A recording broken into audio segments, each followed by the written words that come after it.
in quite some time. Jason, welcome back. Hey, Gary, thank you. It's great to be here, and I hope investing is going happily for everybody. And there's a limited supply of assets. And you know what's interesting is we have been experiencing such an inventory shortage of good properties. You know, if you want to offer junky properties to your clients, you can find them all day long. But we're picky, right? And so we want to offer good quality stuff. And the interesting thing about this is that way back in 2004,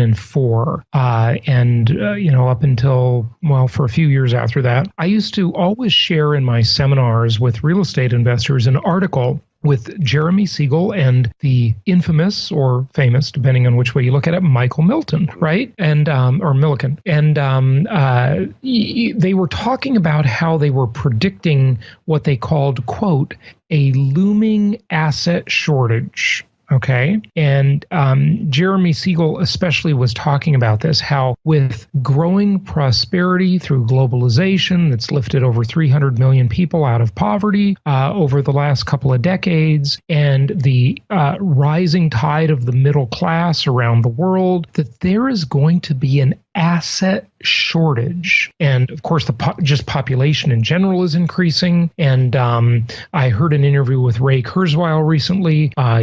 He's the futurist and inventor and singularity guy that's thinks, our life is going to be massively extended in the very near future. With all of this going on, Carrie, it begs the question, where are the assets for all of these people to buy? And it's an interesting, most people don't think of this. Most investors never think about this question. And, if I hadn't read that article, back in 2004 or so, I probably wouldn't have thought about it either. But there is a looming asset shortage. And I guess I'm feeling it too. And if you look at the prices of virtually every asset in the world over the past couple of years, especially since the Trump election, I mean, does it feel like there's a shortage? It sure does to me. Yeah, well, these shortages usually are indications of market peaks, aren't they? Market tops. Maybe. That's a valid argument for sure. And at least they have been in the past. 1 minute you can't find a house. All right. And the next minute, you have the mortgage crisis, the foreclosure crisis. And these real estate busts have happened over and over throughout the years. I mean, in Florida, I think there's been 17 of them since they started building here. So isn't it really an indication that we're probably at the peak of the market and that something needs to happen? Valid question for sure. But that question needs to be smoked out intensely. And this is the problem with people. And I know your listeners say stuff like that to you, right? So here's the problem. Here's the problem is that, how do you know where we are in that cycle exactly? You can say, okay, well, it feels like the market is frothy, but the question you never ask is how much more frothy can it go? Maybe we're just at the beginning of that cycle of peak or topping out. We don't know. It could be 3 to 5 more years before we hit this alleged peak. But if the population is increasing and prosperity is increasing, and that's really never happened before. Oh, what I was going to say about Ray Kurzweil is that he said that over the last 100 years, average or median income, I can't remember which it was, has increased 11-fold in constant dollars over the past 100 years. Now, of course, you and I and most of your listeners are going to say, well, that's only because that's the official index, the government quoted stats on CPI, et cetera. And I'm not going to disagree with that for a minute, okay, because, I agree with that too. But it's still a benchmark, right? And so people are overall richer than they used to be. It's hard to deny that. Now, the question you need to ask is, you can't hear the dogs that don't bark. So how much richer could they be if we didn't have bad monetary and fiscal policy? Well, that's a very valid question. Yeah. That concept of you can't hear the dogs that don't bark is just missing in so many parts of society everywhere you look. And that comes from a Sherlock Holmes episode called Silver Blaze, where the way Sherlock Holmes very intelligently figured out who committed the murder was because the dog didn't bark. Right. And so the dog knew the person. Exactly. And see, it's sometimes the absence of something that is the most important thing, the profound impact of the thing that didn't happen. Okay. And you can't hear the dogs that don't bark. So, you and your listeners will probably like this one, right? So a lot of people think liberals are out of their mind, which I wouldn't disagree. Left-wing policies are pretty much bankrupt. Okay. They don't work. Okay. Now, I do agree with a lot of the social issues just because I'm a libertarian. I don't think the government should be governing much of anything. I just think we should all be free. And as long as we don't hurt anybody else, do what you want. I don't care. Right. Okay. So that's the libertarian idea, which is a different part of the spectrum from right and left. It's a different concept. It has the best of all worlds, if you ask me. But, when you argue about minimum wage, or you argue about unemployment, or you argue about, government program and government spending and Keynesian ideas versus Hayek ideas, right? You got to ask yourself the question. You can't hear the dogs that don't bark. So let's take the Great Recession, for example. Okay. And, liberals will argue, well, we need more regulation. And conservatives will say, well, I don't know if we need more regulation or not.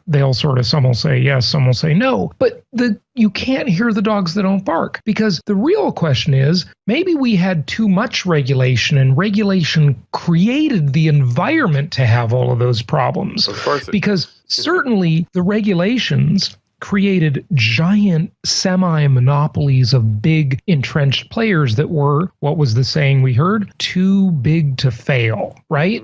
And that's why nobody goes into business. There's no startup that comes along and competes with Goldman Sachs or JP Morgan, or to look at some of the other companies, Lehman Brothers, right? Why isn't there any competition in that world? Because there's so much regulation that regulation keeps the monopolies for the entrenched players. And the left will say, well, we need more regulations to prevent this from happening again. It never would have happened if, Bernie Sanders and Barney Frank regulated things more and Obama regulated things more, right? That's not the answer. The answer is, if we had less regulation, there'd be a lot more players, and the power would be more evenly dispersed in a free market. Mm-hmm. The regulation created the environment to have those problems in the first place, but no one ever sees that because you can't hear the dogs that don't bark. Yeah, of course. Well, we do know that these entities, these too big to fails, are created by government policies. And since the crash of 07, 08, 09, those banks have only gotten larger. Their power has only increased further. And that's after Dodd-Frank, which was supposed to get rid of too big to fail banks. And yet, where do we find ourselves? The five major banks are probably twice as large as they were, and more intertwined into the economy as well. Look, the five major banks, all of the mortgages that get issued and securitized, most of the so-called investors are the banks. They are buying those securities up on the secondary market. Actually, they're buying them up on the primary. A mortgage bank will make a mortgage. They'll complete a loan, and then they take that paper, and JP Morgan Chase buys it for X amount, X basis points over what it's yielding. They are scamming the system totally by arbitrage, and it's guaranteed. they are screwing us all. I mean, it's just unbelievable. If we had less regulation and the cost of entry, if the barrier to entry was lower, there would be more choices and more people would have opportunities, and more small entrepreneurs would become wealthy, and they would employ more people at higher rates of pay. And no one ever asked about the profound impact of things that didn't occur. Yeah. You can't hear the dogs that don't bark. This is one of the most important principles in life, in any area of life, in your relationship, in your physical fitness level, in everything. You can't hear the dogs that don't bark, but especially true in the economy for sure. Oh, yeah. So very good points. If you look at post-Depression, post-Great Depression, post-World War II economy, up until 2008, we never had any recessions the equal of the panics that occurred prior to the Great Depression, leading up to the Great Depression, like the Panic of 1893, the Panic of 1907. We never had them because of these crazy government policies, but it's just like a forest. When you don't cut away the brush, when you just let all the dead wood accumulate, all of a sudden one little spark or a bolt of lightning can burn down 1 million acres. And that's what we had happen in 07, 08, 09. One little spark, subprime mortgages weren't that big a piece of the entire pie, and yet they almost brought the system down. Yeah, because no one was incentivized to put the brakes on anything back then. And I will say, regulation or not, the banks have been a lot more careful. So I don't think we could have that type of crisis again. We could have another one because the financial crisis, the Great Recession that we had, and it's so important to learn from history and look at history, obviously, there were really two components to that. And Carrie, I'd be interesting to hear if you agree with this, by the way, but my analysis is that back in 2003, 2004, I was predicting a crash based on liberal mortgage lending policies and an overinflated market and the three 1 arms and the 5 1 arms that were being issued, adjustable rate loans. You could see the dates that those were, the big piece of those was coming through the pipeline where those loans would adjust and people would get payment shock. And you knew a lot of those people would just default and walk away, right? That was easy to predict. The thing I didn't know was part 2 of the financial crisis. I didn't know the games Wall Street was playing behind the scenes. That's more Big Short kind of stuff. Michael Lewis, the movie, the book. I didn't know the same loan was being bundled up into a pool and sold in 33 different pools. I didn't know that there was all this fraud and there were these fake non-existent ghost loans in these pools that the Wall Street crooks were reselling to each other and reselling to Iceland and so on and so forth. That I did not know. But I knew that from what I could see, that the lending policies were way too liberal, and I knew there would be a crash. I predicted that over and over again in my live seminars. I used to get in vociferous arguments with realtors in Newport Beach and Irvine that would hate my guts because I was basically telling people not to buy. That'll and I never was happen, right. Jason. You're just a pessimist. Yeah, right. Exactly. Yeah, well, I felt in 2006, I sensed the crash coming, or 2007, because I was in Las Vegas, and on the top of every taxi, I've told this story many a time, was a sign that said, 3-bedroom, 2-bath, brand new townhouse, no money down, interest-only mortgage, $693 per month. I remember that number like it was just yesterday, and my partners, one was on each side, and I said, the real estate boom is over. We're going to have a huge bust now. There's no question about it. But yeah, like what you said about the financial system, the financial alchemy of taking these worthless debt instruments, these mortgages, or they were worth something, but not a whole heck of a lot, and then going and selling and trading and all that. I had no idea. When I found out that's how Wall Street was making most of its money on mortgage-backed securities, I was shocked. I said, I thought these guys were geniuses. They're just idiots because this thing had to bust. There was no other way. But now we have to look to the future, Jason, and what do we do? What do we do with our money? How do we invest? What do we do from going down the drain or getting flushed down Wall Street's drain? Well, great question. Of course, me, I'm always a fan of a certain type of income producing real estate. And that means linear, conservative market type of properties that don't have the big ups and downs. They produce good cash flow. Cash flow is very reliable. Appreciation is not. I've just become very conservative at my old age. I'm not old yet, but I'm just saying that because it's like the slogan. It's the cliche. And, I just think you really got to be investing for income in very linear markets, the markets that don't get in the news. They don't make the news. Places like Indianapolis, places like Little Rock, Arkansas. These types of markets, very conservative, linear. They produce good income. That's where you want to be. I'll speak to just a couple other quick points, and you'll probably disagree with me on this one. Of course, we have all of the cryptocurrency stuff that feels like the tulip mania back in Holland. Totally. And folks, I think a lot of people are going to get just wildly burned in, Bitcoin and related things.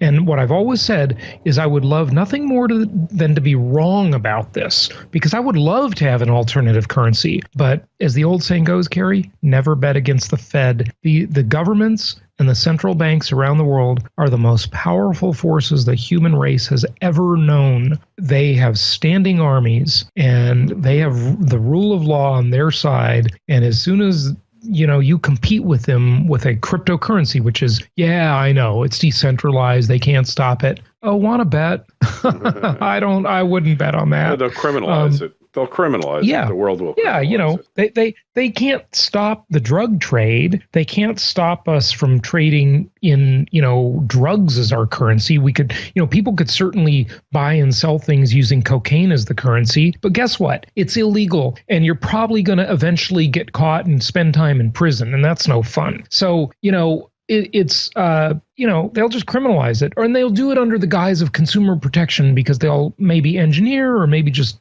observe. They'll engineer a false flag where there's some big scam or ripoff, or one will just happen naturally. And they'll say, we got to step in. The government's got to protect people from this stuff. And, we're going to outlaw all your Bitcoin wallets and take all the money out of them. And you're going to pay tax on them and, blah, blah, blah, whatever. So it's something will happen. But I do think the technology holds promise for so many things, restoring integrity to various markets where it has long since been banished. And absolutely. You are right about that. Brilliant. Yeah. But blockchain is not Bitcoin. That's the thing people. No, I know you know that, but I want to make the point to your listeners, because a lot of people are confusing these things. Okay, they're confusing the technology with the currency. Oh yeah. That would be like saying, well, the technology they use to print dollars is such a good technology that I'm going to put all my stock in dollars. And you know what's going to happen. You're going to get taxed and inflated out of your wealth, right? Yeah. It's the same thing. You can be a proponent of blockchain technology and smart transactions, which is what the blockchain allows through escrowing and all kinds of cool features, right? I mean, just look at like Ethereum, and there's a bunch of others, right? And there's all these cool technologies, but that's not the currency, okay? The map is not the territory, as the old saying goes. And absolutely. Well, I see a lot of volatility, a lot of ups and downs, but some type of alternative currency is a great thing, and if it can be maintained. But right now, seeing it go on a speculative boom is not really good for the long-term future of cryptocurrencies. It's actually quite destructive in the long run, because it's a parabolic, exponential rise. And, when they go up like that, they go down like that. Tomorrow, someone can come along and create a new coin to compete with Bitcoin. You talk about fiat currency. Yeah. Crypto is the ultimate fiat currency. Okay. Well, it has nothing behind it. I already came up with it. It has just sentiment. It has nothing else there. Gold and precious metals are strictly sentiment, as Porter Stansberry says, right? And that's why it trades, and what it trades at. And so the cryptocurrency has no intrinsic value. Yeah, I know the supply is limited, but there can be a new supply with another brand name on it with a better technology tomorrow. So there's no limit. Well, I already came up with it. The replacement for Bitcoin, it's called Tulip Coin, and it's backed by tulip bulbs held in a vault in the Netherlands, because I want to make the Netherlands great again. I want to make Holland great again. Yeah, Holland great again. Exactly. Yeah. And you know what? Let's do Tulip Coin now, and then we'll do Lutz Coin and HARTMAN Coin. Okay. Yeah, and maybe got we can nice do a ring coin to after it. my dog. I think Coco coin I like sounds really good. I like Coco coins better. Let's skip ours. We'll do tulip coin and then Coco coin. We'll have our Okay, picture yeah. on it. It's perfect.